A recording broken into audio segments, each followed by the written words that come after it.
সুপ্রিয় দর্শক, আসসালামু আলাইকুম। আসলে আমাদের সস্তা অ্যাগ্রো ফার্মের আমাদের যতগুলো গরু আছে, এই গরুগুলো নিয়ে মূলত আমরা একটু বিপাকে পড়েছি। আসলে এই বিষয়টা শেয়ার করার জন্যই মূলত আমি আসলাম, কারণ অনেক সময় আমার মতো অনেকেই ভুল করে থাকেন। কারণ এই ভুলগুলো না করার জন্যই আমি আপনাদেরকে বলার জন্য আসছি যে আমাদের এখানে যে গরুগুলো আছে, আমরা গরুগুলোকে পর্যাপ্ত পরিমাণ খাবার দিতে পারছি না।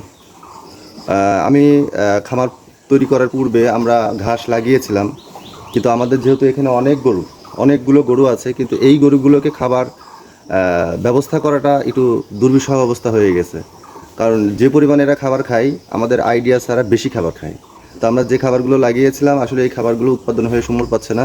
এই জন্য আমাদেরকে এখন খাবার নেই। আমরা বিভিন্ন জায়গা থেকে ঘাস, কাঁচা ঘাস, বিশেষ করে কাঁচা ঘাসগুলো কিনে নিয়ে আসছি, কিন্তু এখন এমনই একটা অবস্থা যে আমাদের আশপাশের বিভিন্ন জায়গায় কাঁচা ঘাসগুলোও নেই। তো আমরা এখন ঘাসের বিকল্প হিসেবে, যেহেতু আমাদের এটা গ্রাম অঞ্চলের, সেক্ষেত্রে ঘাসের বিকল্প আমরা একটা উপায় খুঁজে পেয়েছি। সেই বিষয়গুলো ইনশাল্লাহ আমি আপনাদেরকে দেখাবো।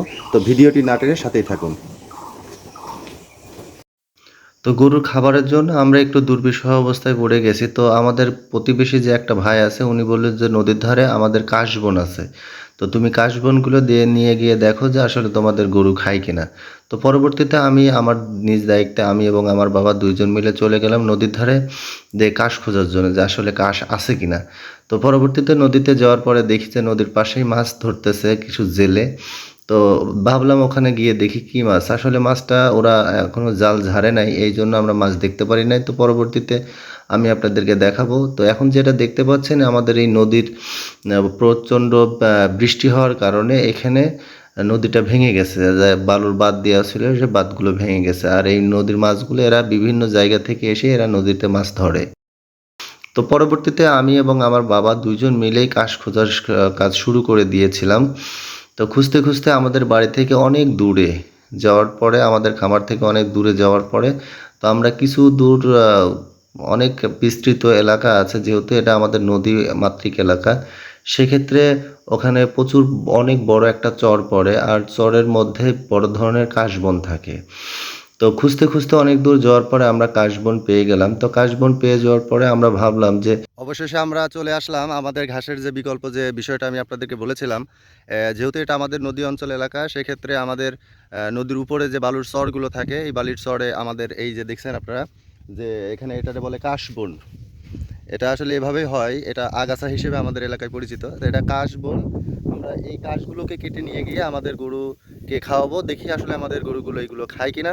আর যদি খায় তাহলে আলহামদুলিল্লাহ, প্রায় আমাদের এখানে অনেক পরিমাণ আপনারা দেখতে পাচ্ছেন নদীর চর যেহেতু, এই সামনের দিকে আরও অনেক, প্রায় অনেক হাজার হাজার একর জমি খালি পড়া আছে, কিন্তু এগুলো আমাদের এলাকার মানুষ খাওয়ায় না। কারণ তাদের অল্প দুই একটা গরু পালে, মূলত তাদের ঘাসের অভাব হয় না। আর যেহেতু এটা আমাদের অনেক গরু, সেক্ষেত্রে ঘাসের যোগান দিতে পারতেছি না।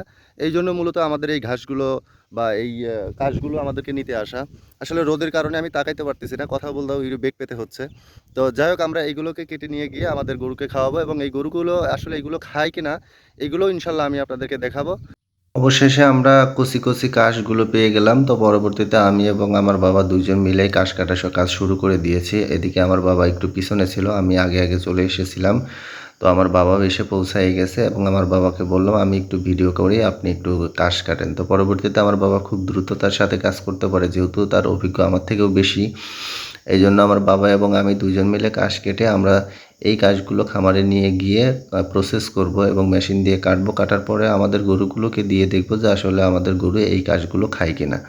আর যদি খায় তাহলে ইনশাল্লাহ আলহামদুলিল্লাহ বলতে পারি যে আমাদের কমপক্ষে এখানে যত একর জমি আছে প্রায় 1 মাস খেতে পারবে।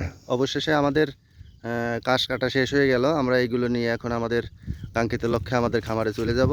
পরবর্তীকালে আমি আপনাদেরকে দেখাবো আসলে এই কাশগুলো গরুতে, আমাদের খামারের গরুগুলো খায় কেমন, সেই বিষয়গুলো আমি আপনাদেরকে দেখাবো। চলুন দেখে আসি। আসলে কাজ করা আর ভিডিও করাটা খুবই কষ্টকর, কঠিন, তারপরেও আপনাদের দেখানোর জন্য করতে হচ্ছে।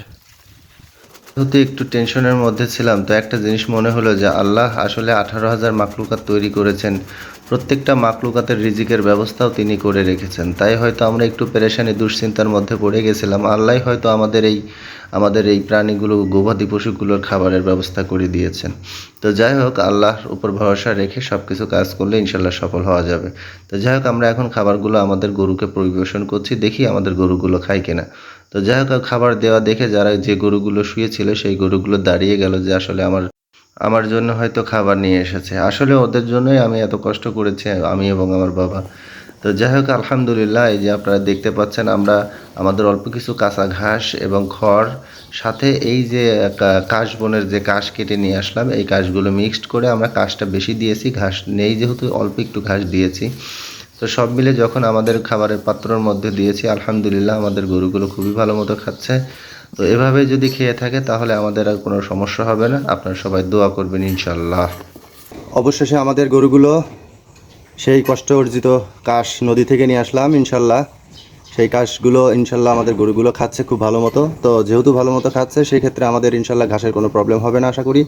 এইগুলো দিয়েই ইনশাল্লাহ আমরা 1 মাস চালাই যাব। তো সবাই দোয়া করবেন, ভালো থাকবেন, সুস্থ থাকবেন। আসসালামু আলাইকুম।